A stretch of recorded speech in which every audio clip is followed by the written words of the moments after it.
Hi, welcome to the video. My name is Dychronic, and today we're taking a look at the Destiny 2 weekly reset for August 23rd, 2022. And obviously the very first week of Season of the Pirate? Season of the Plunder, that was yar, it's pirates. Yeah, that's what this season's about. It's about pirates. Which is great because I have this emote equipped right now, which is perfect. On top of that, if you haven't seen it already, we did get a kind of preview trailer of the next season on top of that for Nightfall, which is obviously a major DLC, and it's looking pretty spicy, so I'll check that out as well. But obviously there are a lot of stuff to cover for the weekly reset for the first week of the season, so let's go ahead and get started. First off, when you first start the game, you're gonna be thrown into a mission because they like doing that. That mission is gonna take you onto Europa, gonna give you the opening to the story. I have already done this, and then of course right after you finish, you do actually get the skeleton key, which is the new artifact, and the artifact looks like this if you wanted a quick little preview. Otherwise, go ahead and check it out yourself, but it looks like there's a good set of options here for the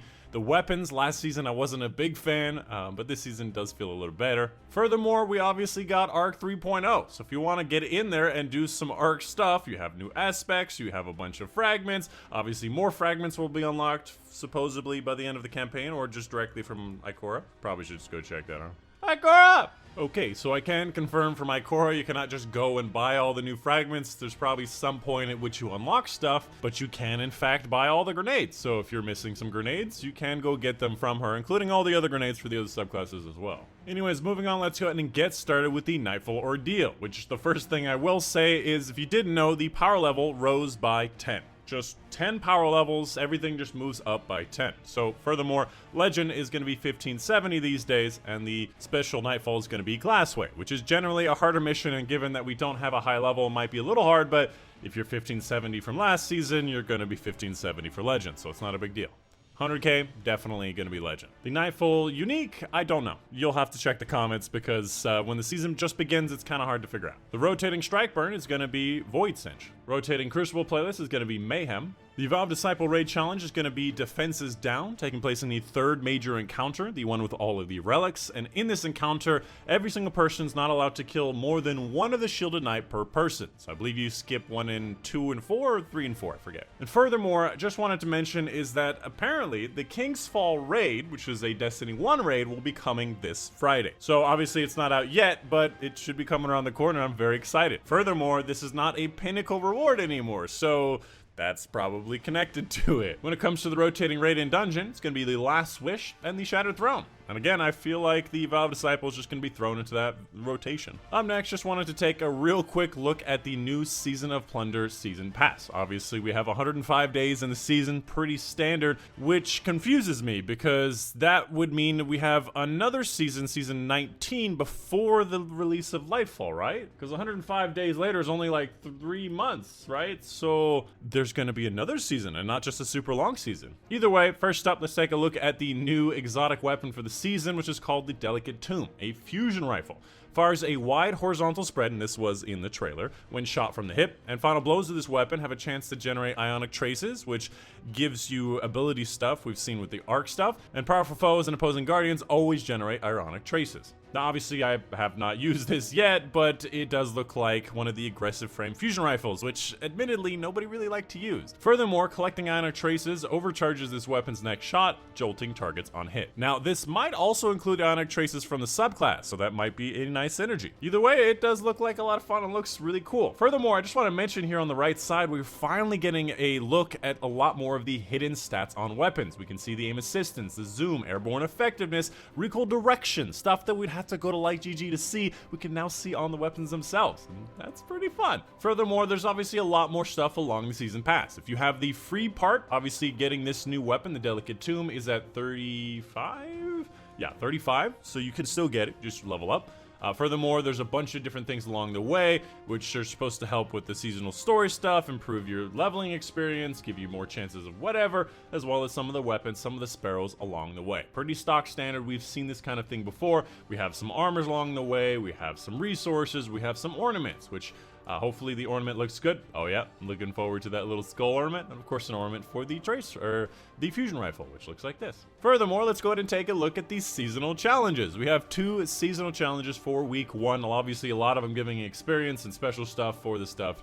Pretty straightforward. This one's going to be obtaining a plundered umbral energy from bonus chests in expedition. It's going to be 3 of those, and I assume just follow the storyline, you'll get this. And it gives you one of those special things, which we've seen this kind of thing before, upgrades, whatever. Return the first relic to the helm, and defeating combatants on Europa. Defeating combatants with fusion rifles will reward progress. Personally, I almost have 100%, and I just did the first mission.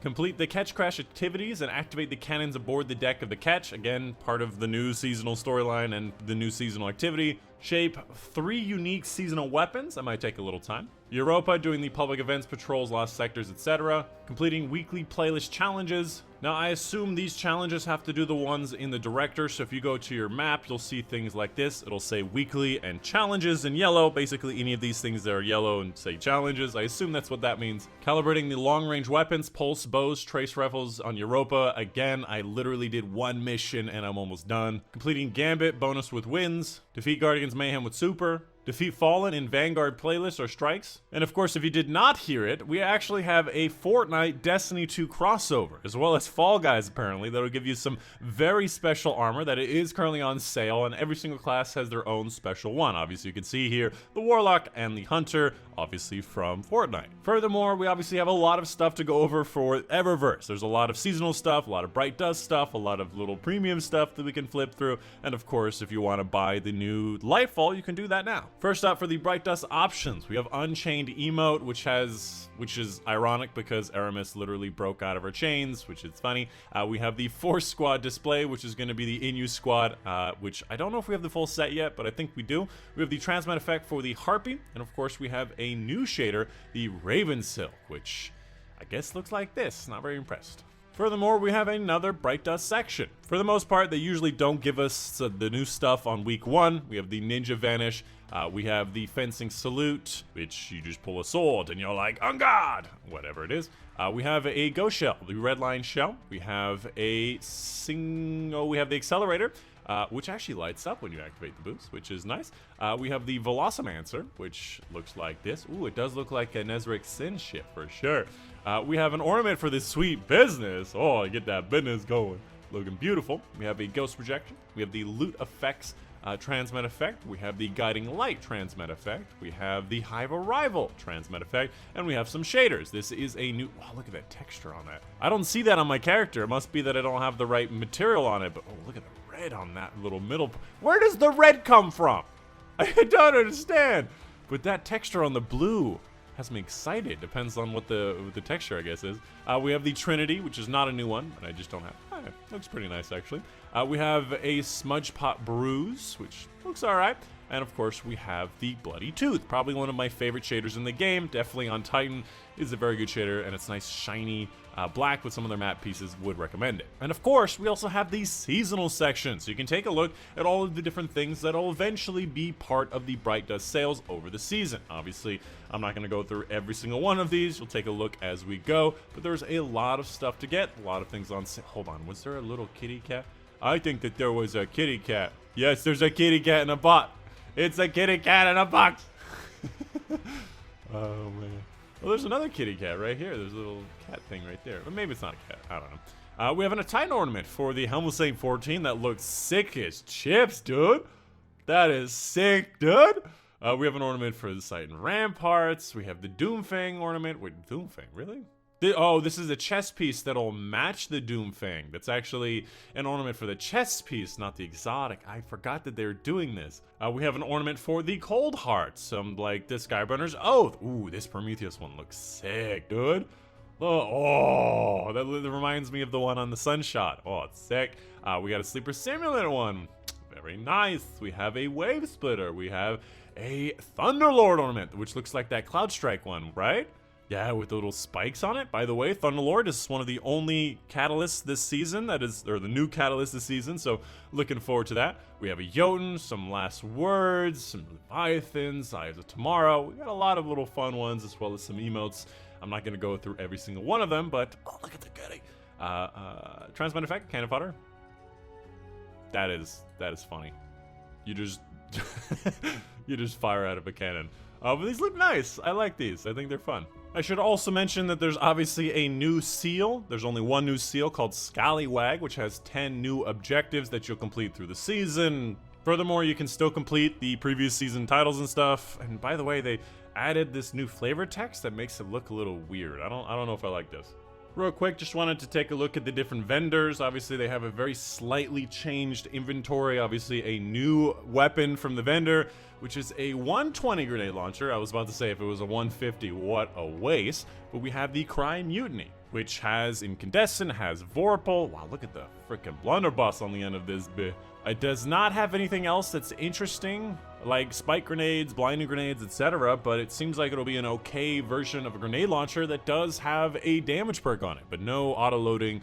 Not so sure I'm going to be a fan of this. Furthermore, he has other stuff like ghost projections and stuff along the way. Pretty straightforward. Furthermore, the other vendors will have the same thing. If you want to get through the Crucible or through Gambit or Vanguard, you can do that. Obviously, they have their own set of shaders, which Scarlet Semblance. Did not think it was going to be red. And of course, a vendor that matters, we have the Gunsmith. Obviously, the Gunsmith has, wow, these weapons, I feel like they redid the skins on these weapons, because I feel like they didn't look nearly as good as they do now. They're like so high res now. But obviously, he has a special inventory of weapons. First of all, the Syncopation, which is a craftable weapon, by the way. Focus Fury and Hipfire is not a bad combination. I like Focus Fury. It has range, it has Ricochet, it has Chambered. A good combination, but there are better combinations than it is, again, craftable. We have the Pizzicato, which looks like a new weapon, a 900 RPM adaptive frame. Remember that there are 900 RPM lightweights, which is a mulligan multi-kill clip. A good combination on these, although multi-kill clip probably won't get used much. Has range of stability, and has handling. So okay version, actually. I would probably recommend this. We have the Annual Skate, a 140 Tunnel Vision Dragonfly. Not a fan of Dragonfly. Tunnel Vision's okay. Has a Pendant Mag, but otherwise kind of meh. We have the Ogma PR6. Adaptive Munitions is actually a pretty good perk, and I'd recommend keeping that in mind whenever you're doing match game stuff. It's very useful, otherwise kind of okay. We have the Palindrome B, which is craftable with Frenzy and Surplus, can get auto-loading, enhanced auto-loading, by the way, and Explosive Light, Spike Grenades, or Impact Casing. There's a lot of better stuff here. And the GL5, which has Explosive Light, and it has Steady Rounds, and it has Spike Grenades. It's pretty much the best version that you can get. This obviously depends on what you want in third column, because it's not really great, but Steady Hands is okay. Honestly, this does look like the best version I've seen of this from the Gunsmith, so if you like grenade launchers, it's a good option.